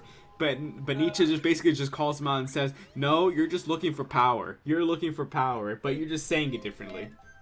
You can do stuff without wanting power, but it has to be something very trained, and it has to be something that you have to train out of yourself, like a basic instinct. It's like basically because of our fallen nature, we are all crack addicts. Yeah, that's true. That's true. We want because of our fallen nature, we all are crack addicts. We all have to be aware of our vices. And one of those vices is wanting power for the sake of it, even when it's healthy. Like some addict wanting cocaine for the sake of just for the sake of having cocaine. Yeah, it's something that you can. Using power health is something that you can do, but it's something that is very dangerous. And total power will never be healthy. If you have total like because people don't understand that total power is not a dictator. Dictator doesn't have total power. Yeah. Total power has also to be invisible. Total power is not a dictator. Total power is the Praetorian Guard. Yeah. Total power is not. It's not a dictator. Total power is the fucking media, basically. Oh yeah. Yeah, like if you can be seen and you can be accountable, it's not total power. Like people know who to blame, people know who's in charge. You can be replaced, but like you know what is scarier than a king, a shadow king, a king that even after you take the former king, the shadow king stays in power because you actually don't know he exists. Yeah. And that is the most dangerous kind of power, and that's the only way power can be absolute is when you cannot see it. Absolutely. That's really true. Uh, this is why kings are usually. This is why people say that kings, oh no, absolute power corrupts absolute. Yeah, but kings are not absolute power. Yeah, because people can see the kings. Yeah, you just don't know. You just Like don't Louis know the 16th, for example. People can see him. People can, go to Versailles and see him. Yeah, people can. The royalty knows that if he fucks up, it's him that's fucking up, and if Yeah, going wrong, they're the one. He's the one that's gonna get after, basically. yeah, people know how to blame. He's accountable for the state of his rank in hell. Like Yeah. he's accountable for it. But the Praetorian Guard, for example, or for now they decided for France. Do you know how Charlemagne got in power? No, actually. There was those kings in France before Charlemagne that I don't remember. Yeah, the Carolingians, I think. Before Charlemagne. And I know before that. No, he was a part of the Carolingian. Yeah, he was part of the Carolingians, but before his father and before Charlemagne, the dynasty before them were like this kind of like weird vice-god dynasty, kind of like a mixture of like Celtic and Germanic. Yeah. They were like kings of France for a long time, but then they were not actually kings of France. Who were the actual kings of France were a occupation known as the mayor of the castle. And you know what the mayor of the castle was? He was basically a bureaucrat. The mayor of the castle basically wrote the speeches for the king. He took care of the court's budget. He did basically everything that a king would do. But he was just called the mayor of the castle. And he was also a hereditary position. Yeah. It was also a hereditary position. And one day, I think it was one of Charlemagne's granddad, or maybe it was Charlemagne, I don't remember the details like that, but he said, you know what, I have this king, we just bring him every 6 months of the castle to go to a parade, and he doesn't do anything, and I could do stuff much better if I was the king after. Yeah. And I'm basically just the king already. This guy, he's not actually the king, I'm the king now. And basically everybody was just agreed that he was the king because he was actually always was the king. I'm the king now. Yeah, and that's what happened. It was basically a very peaceful transition of power. There was like no civil war. No, and it's very interesting. That's actually really interesting. I didn't know that story about Charlemagne. That's really interesting. Yeah, and you can see that the times that power is the most like poorly used in history is when it's unaccountable.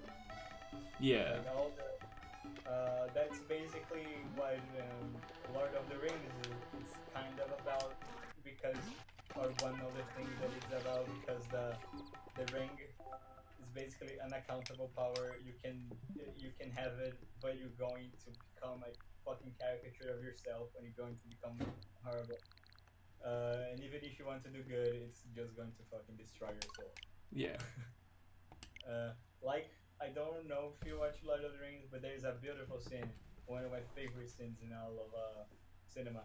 That's the scene that Galadriel was saying to Frodo what's going to happen if she took the ring, and if Frodo gave the ring to her. it was basic. What was going to happen was basically like, uh, I'm going to solve the world, and I'm going to, and everyone is going to love me, and and she becomes like terrible and terrifying. I'm going to like destroy the fucking. I'm going to murder. I'm going uh, to destroy the Dark Lord, and everyone in the world will love me, Mm-hmm. and if they don't, they will perish. It's basically what it says. uh, and Frodo is fucking terrified to see Galadriel like that, and she's like, actually, no, Frodo, you are clear. You the fact that you don't want the ring, it means that you should have it, because the people who doesn't want to use power is most often than not the one who you should give absolute power to it. Mm-hmm. It's basically like that's the whole story of Jesus, right? Mm-hmm. He's the King of Kings. He has all the characteristics of kings. It's God who doesn't want who who basically doesn't want to have his son die, and Jesus is a human, so he doesn't want to die, but he's going to do this for the good of human race because he loves everyone. Like it's it's like so it's like so perfect in so many ways, and could only be like divine, um, for something like this would have happened. Um, and it's it's one of those things that you say. So the only way for you, so the person who is the best with power is the one who doesn't really want it. Yeah, but it's the one who doesn't really want it, but like wears it as a duty. You know, it has like that duty for no, I don't really want this, but I'm the person who needs to do it because it needs to be done. Mm-hmm. You know. That's pretty fun. Yeah, because like, because like after you see what happens in the world of power, of course any sane person, like anyone who's not an addict, wouldn't want to be there. You know. Yeah. Like the person who wants to be there are all the fucking power addicts that will like end up with like dysfunctional social lives and end up miserable.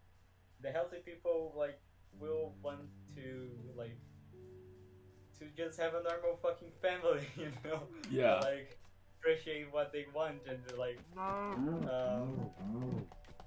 this is why this is one of the motives of the story of for me that I actually thought about it after studying it, thinking about the Bible over the years, Mm-hmm. about the story of Lord Jesus Christ, and one of the ways that I choose to interpret it,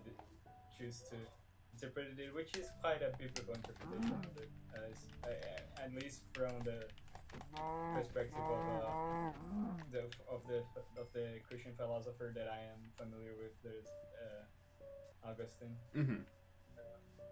But yeah, that is my my my take. Yeah, and sometimes it is, there is power in looking at the humility of like for Christ, for example. And I keep bringing up Nietzsche, but it's so important. But like that, my professor, he kind of looked at the crucifix in our room, and he was like, we as Christians, we obviously see Jesus suffering on the cross, and we see that as the source of strength. We see that as strength, basically. But for people like Nietzsche, they see that as weakness. And I very much disagree with him on that. But it's interesting is that it's Jesus is displaying strength, but in a different way. He's not like a military leader, that kind of thing. He's he's literally willing to go through this horrifying, painful, just humiliating death. While people are spitting at him, people are they're mocking him, they're spearing him, they're whipping him, that kind of thing, and that kind of shows power in its own way, basically. Yeah. Power isn't just like, oh, you get to own a country and it's really cool. Yeah, that's cool and all, but sometimes it's it's good to see power, like power, in terms of like humility. I or feel like, that many, or even yeah, suffering. I feel that many people forget that Jesus is like 100% divine and 100% human. So Yeah. like any human, like any human you wanted, he had the want for wanting like to live a human life with all he liked, you know, and like all of the humans he had a choice. Devil tempted him, you know, Yeah. uh, but he chose to go to this because it had to be because it was something It had to that be had to done, be done. basically. Yeah, yeah, it's a very it's extreme. And sometimes I think that's actually more beautiful than and more No, profound than having any kind of like, oh, you get to own a country, that kind of thing. Yeah, that thing is that, having power, in that kind of thing is great, but I think that's a big no, lesson that we could definitely learn from Christ, yeah, is a yeah, like power through humility. yeah, exactly. Power through humility, put it in very good way. Mm-hmm. Um, I actually learned yeah, that from Nietzsche, and it's and he disparages Christ because it's like, oh, he's weak. Look at him. Look at him on the cross. He's weak. He's dying. If he was really strong, he could have just gotten off the cross and say, hey, look, I can't die from this. But really, it's just like he's displaying power in its own ways that most of us wouldn't want to go through a death like that. That's just I can't even imagine just being whipped, humiliated, having your nails, having nails being driven through your through your palms or your hands and things of that sort. Nobody would want to go through something like that, obviously, right? yeah. It's excruciating. Nobody wants to do that, And I think that's like it's not a that kind of that's the like only like a person. power in and of itself, is that Christ was willing to to go through something so painful, something so humiliating, something so Yeah, because he was the only person destructive. who could do it. He's the only person who could do it, and Yeah. he knew that. Hmm. And knew that we needed him more than anything. Yeah. And I think that it's very much so that we could very much learn from people like Napoleon or Charlemagne, or people like Franco, people like that, but I who have immense power, people who or no like or like people like Charlemagne or Julius Caesar, or people like Yeah, the power. Augustus. All the But it's like yeah, it's good to learn about power through humility. That's very yeah. It's extremely important. yeah. There's a question in chat. Do you think the Jehovah's Witnesses is a cult? I don't really know I much about Jehovah's Witnesses. I can't. It would be unfair of me to make a judgment about that. I Because I have don't really one. know much Yeah, about that. same. What do you think? Same. I have one history about a Jehovah Witnesses about that ones are made at some point because I live in Brazil and here it's pretty common for middle upper class family to have like workers that come to our house and like clean them every week. And I had one when I was 12, I Hmm. think around 12, and I don't remember her name, but I know that she was literate. And I was like, hey, I have free time after school. You're always here. Do you want me to try and teach you how to read? Hmm. I offered to teach her how to read, and she was like, yeah, yeah, sure. And like the first time that we went to have a lesson, I brought I brought the book that was a translation of the book that I had that was for kids. That was A Midnight Summer Dream, I think is that the name. Oh yeah, I've read that.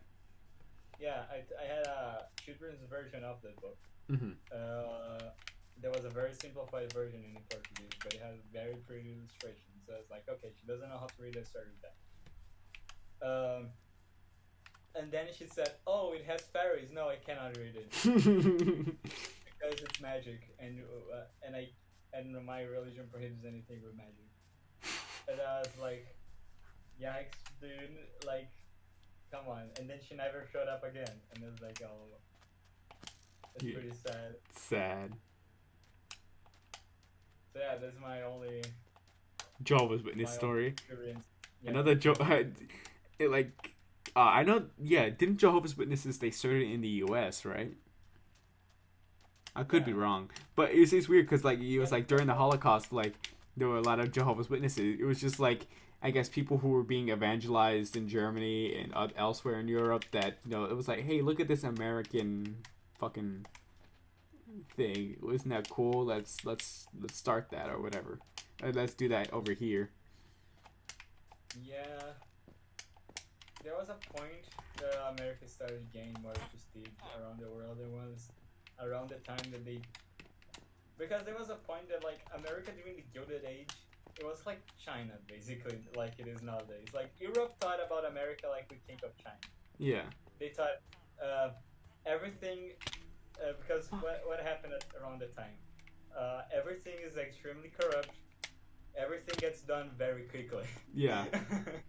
That is the time that the interstate fucking highways were happened. Like there was the time, like how many of the biggest New York buildings were built around that time? Like they got shit done. Oh yeah. But they had no like intellectual prestige. Like what was the name like of the guy who built the Empire? Like the building that was the biggest in Nova York before the Empire State. I think he was an Irish guy. He was fucking Irish. He was probably Yeah, like, it was. illiterate. Like, but he was very rich and he paid to have that building there. And the entirety of Europe was like, look at the fucking bumpkins like over there, like with their illiteracy. And, and so basically, like the intellectual caste of the United States thought, no, our country will never like have some prestige. We have to basically have an intellectual caste like and be ruled by intellectuals like Germany. Yeah. They thought that the people in Harvard around the time thought that. So they basically sent a bunch of people to study in England. You can see, like, I think Woodrow Wilson went to study in England at some point. Yeah. They sent a bunch of people to study in Europe, and basically come back with this idea to basically have with that plan and more prestige to basically lead the United States in that way, which is pretty interesting. The parallel. I don't know if China will be that smart. Probably, I wouldn't think so. Now that you mention it, actually, I think it'll be cool if we do talk about like I guess Chinese like geopolitics because I do really like find it interesting. When it comes to China in like kind of geopolitics, China's really good at like the straight up like when it comes to like efficiency, that kind of thing, but they're not very good at at the quality basically, because when I think of like I have like a friend from China who like he talks about like the infrastructure is so bad, bridges are falling, that kind of thing, and it's like China is good for like to an extent I am kind of like more open to like I guess Chinese expansion geopolitically, but I'm not. I haven't like forced myself into thinking, oh, China's trad, China is right wing or that kind of thing. It's just like I view China as like a means of weakening the American regime. But one thing that is pretty important to understand about China, and what would be the biggest strength about China, like if the American regime ever falls and China takes over, which I think it will not happen, I just want it to happen. I don't think this will happen. But if it ever happens, the one good thing about China is that they don't know how to do culture war. Oh yeah, absolutely. Like, all their propaganda compared to American propaganda is so weak. It's so weak. Like if you see, like it's so like in your face. It's in your face, basically. Yeah, it's not covert like the American propaganda is. Yeah, completely devoid of irony, and like basically like it's basically the equivalent of World War One propaganda. But you know what World War One propaganda was Oh like? yeah, like give me an example, like the American propaganda, where, or like the rape of Belgium. Like that's a really like graphic propaganda piece. Yeah, the World War One propaganda was basically the was basically like the Germans are Huns, that runs Yeah, here. there. Like, I Sure. think about that one where like there's like a German with like who's like a gorilla and he's like has like a woman in his arms. Yeah, Have you seen that one? they're going to rape your sister with a bayonet. Yeah. Like that's what they thought. That's what the general population It's a thought. destroy this mad brute a list, and it's like a German wearing a pickelhaube, and he's got like a screaming woman with a and he's like in one arm who's like screaming, and he's got like kultur in his like a big old bat in his other arm. It's fucking wild. And it's like I there's like another one where it's like the Germans like they're like there's like this German soldier with like a what is it? It's like this German soldier, but he's like it was called like the Rape of Belgium. It is basically just like he has like this German soldier has like a it was like a like what is that thing? It's like you have like a spear attached to your gun, right? And it's like Yeah, attached to it is like a bunch of like children that like they've that's the bayonet. yeah. A bayonet, yeah. It was like a bunch of children bayoneted. It's like it's so like in your face. That's basically what Chinese propaganda is. Yeah, it is. It is bad because they have a like the Chinese regime is a like very modern regime. The American regime is kind of a modern regime with postmodern characteristics. Yeah. This is what it's very more. It's more like it's more covert. As you said, it's harder to see, and this is why America can get away with being more dysfunctional, having a more dysfunctional government than China can. Because if one thing that you can say is that the Chinese government is kind of like it's more functional than the Yeah. American government to get shit done. For like they can like yeah they have problems with like bridges falling and fucking shit like that. They're not perfect, but like they can know how many people are inside their country. They can like they if they want to quarantine a zone to like stop virus to spread, they will like quarantine a zone, and then they will like stop the virus, and Mm-hmm. then they will like leave it like get the zone back to work. Like it's very organized. Oh, by the way, I found it. No, let me see.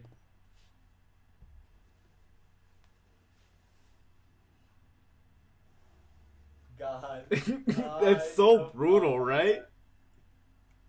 oh my god. Yeah, we're trying propaganda, dude.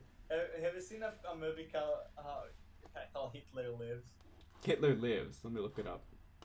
It was made by Dr. Seuss. No. I think it was the script from Dr. Seuss. And it is basically like it basically says that World War Two was a was a race war against the eternal German. There is no mention of the Holocaust. There is no mention of like mass killing of Jews. Yeah.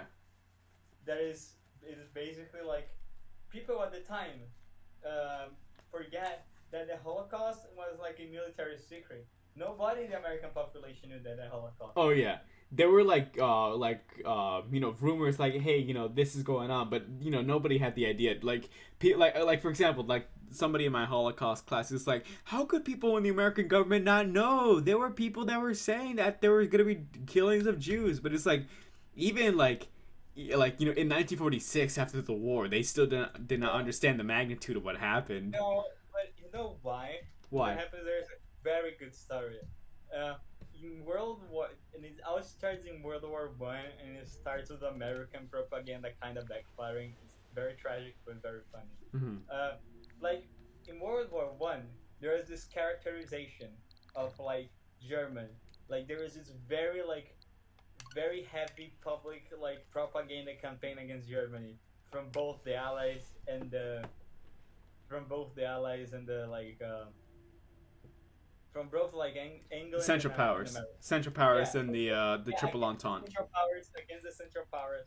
The Central Powers against the Entente. From there was like saying that they were Huns, saying that they were doing crimes against humanity and war crimes, Yeah. which they really were just fighting for the rules of war of their time, Hmm. which just happened to include like they were fighting the way that they always fought, just now with like poison gas. Yeah. And they were fighting the way that they always fought, but which includes executing prisoners. It's how wars have always been fought. Yeah, Like, but it's like, it, but they didn't agree to the Geneva Convention, blah blah blah. Well, yeah. but the Allies, shortly Oh, afterwards, they basically just did the same thing. So they really but just, no, no, I it mean, wasn't war Allies. is war, basically. No,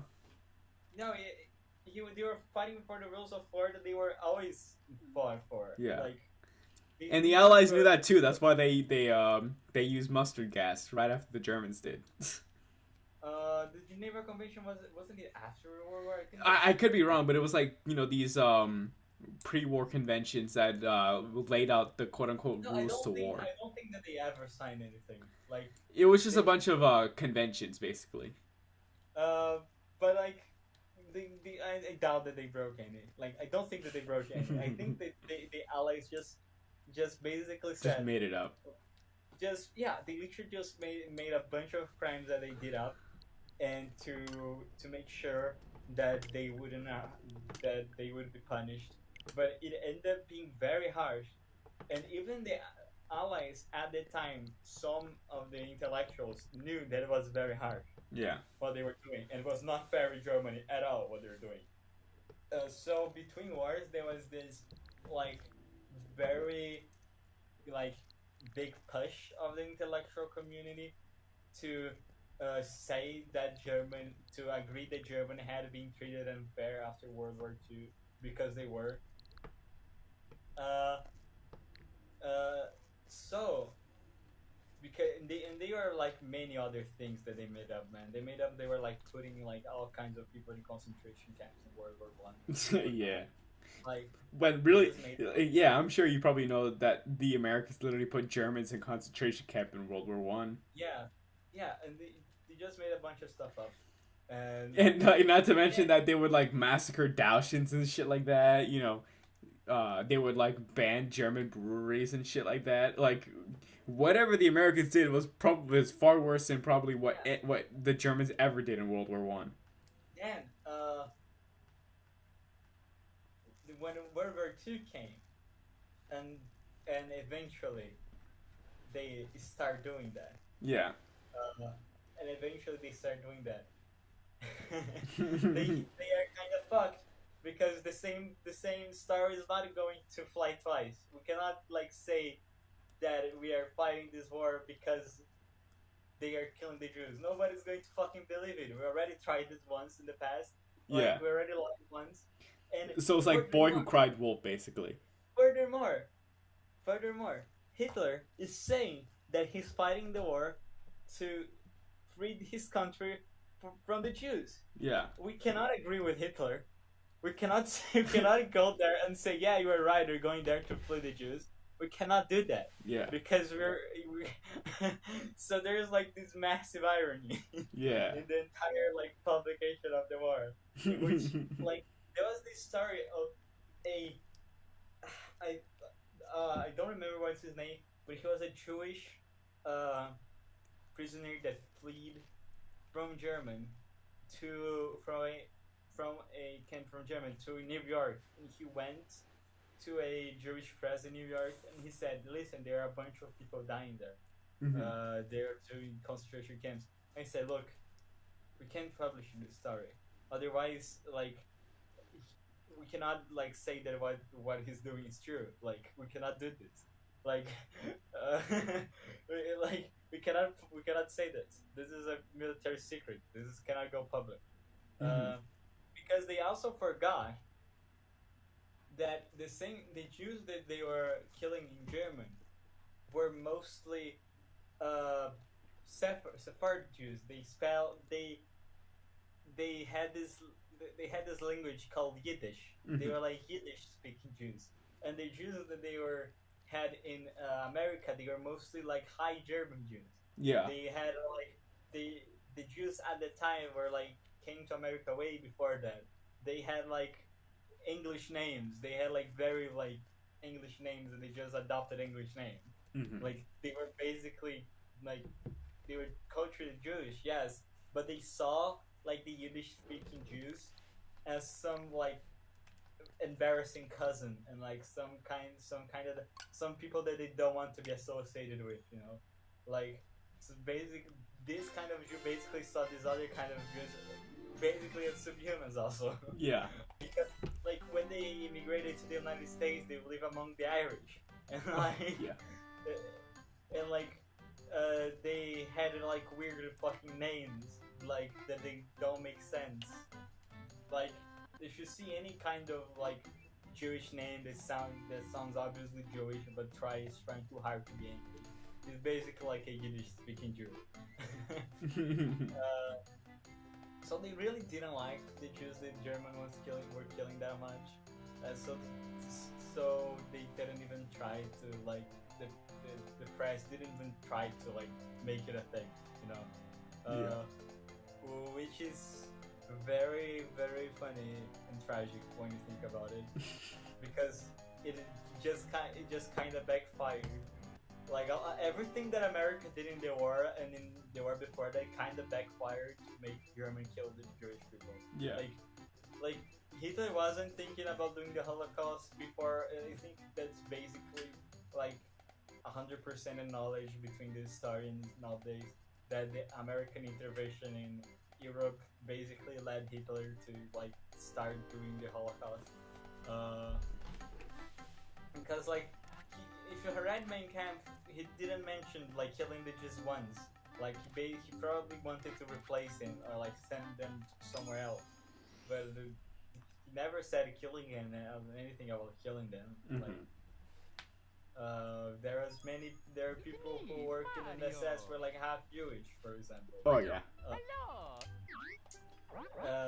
And it's something very like uncharacteristic of the regime that they actually actually went through killing like millions of Jews. Yeah.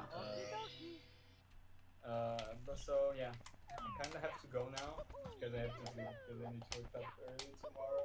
All right, bro. Appreciate you coming on the stream. It was very insightful. Yeah.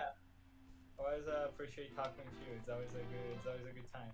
Let's see, have a capturing card. Maybe one day I have a Switch so you can play something. Yeah. Yeah. All right. See ya, bro. See ya, bro. Good night. Good night, bro. All right. That was our good friend Sage. He's always a friend. My good friend.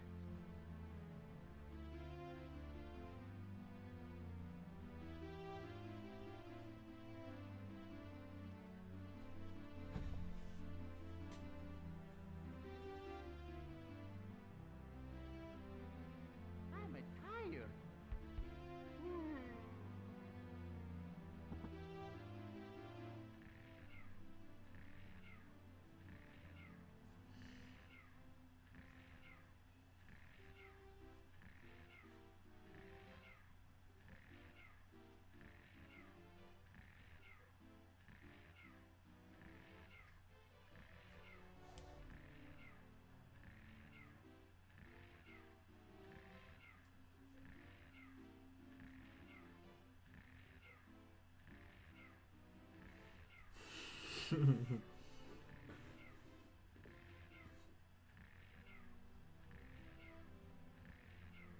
Alright, nobody's watching now, so I guess I'll see you around.